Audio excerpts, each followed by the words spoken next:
Hi there, Gary Fong. I just wanted to continue the digital file control sheet, and now I want to talk about the post-event processing. So let's go down here to the second part of the sheet, which is after cards used, and so the cards used and all that. Now, the assigned to photographer, okay, so underneath this bar right here, cards returned from the event, and the initials in box.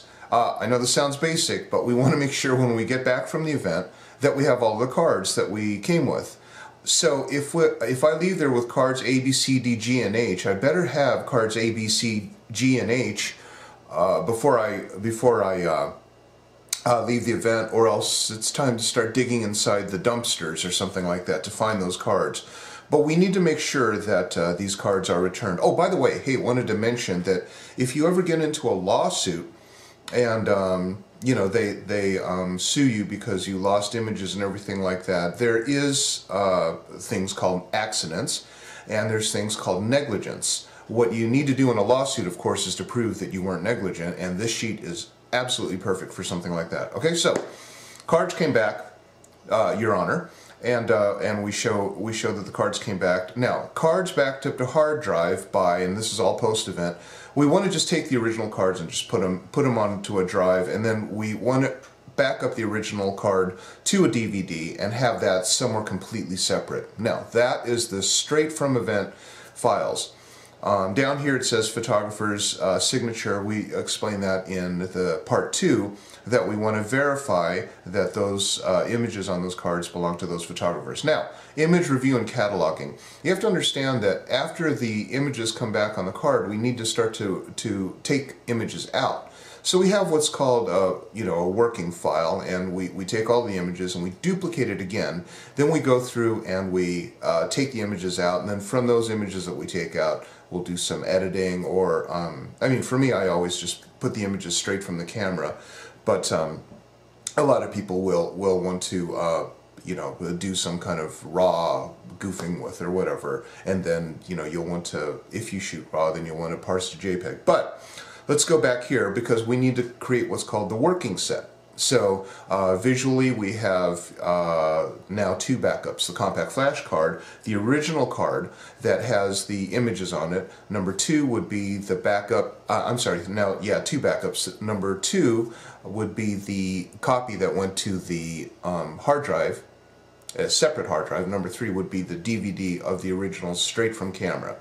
Now I need to emphasize that we're going to hang on to that compact flash card for, I don't know, 2 weeks or so to make sure that everything's gone through, because you understand that if the copy from the card to the drive went bad, then, and we format those cards, then we're completely screwed. So the card itself is the ultimate backup. That needs to be golden. That needs to be put in a fireproof safe somewhere until you get to maybe the second or third event, when you know that everything's gone through the system, the client has the images and they've reviewed it and everything like that is fine.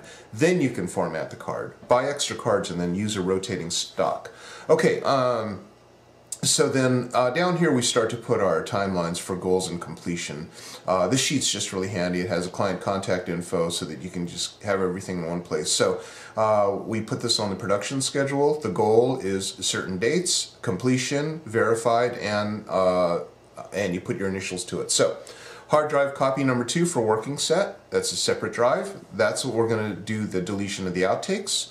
We're going to correct an images and retouch. And then we're going to create another edited DVD for storage. So there will be straight from camera, and then the second one will be edited. The edited images, we want to put that in storage. And then of course we have the working set in the second drive. Now the reason why you want to do the edited DVD is because quite often if you screw up or the drive screws up, then you have to go back and edit again and redo the entire selection. That's a lot of extra work. Last one, you're going to then make another copy of the DVD for safety, and then the last one, of course, is copy of the edited DVD created for the client. All these have dates and completion. So by the time you're done with the cycle, you will have the original compact flash cards from the Smith-Jones event. You'll have a copy, 2 additional copies of the straight from camera files, one that came straight from the camera, and the second one would be the ones that came off your edited set, and then of course 2 DVDs for yourself, one of the straight from camera, one after the editing and goofing, and then of course the third one that goes to the client.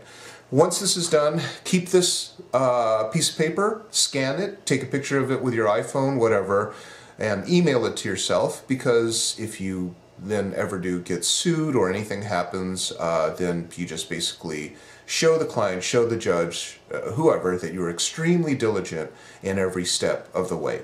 Okay, so I hope this helps you. I really hope you use the sheet, because it's imperative for so many reasons. Doing something wrong could really wreck your day. Okay, thank you. Bye.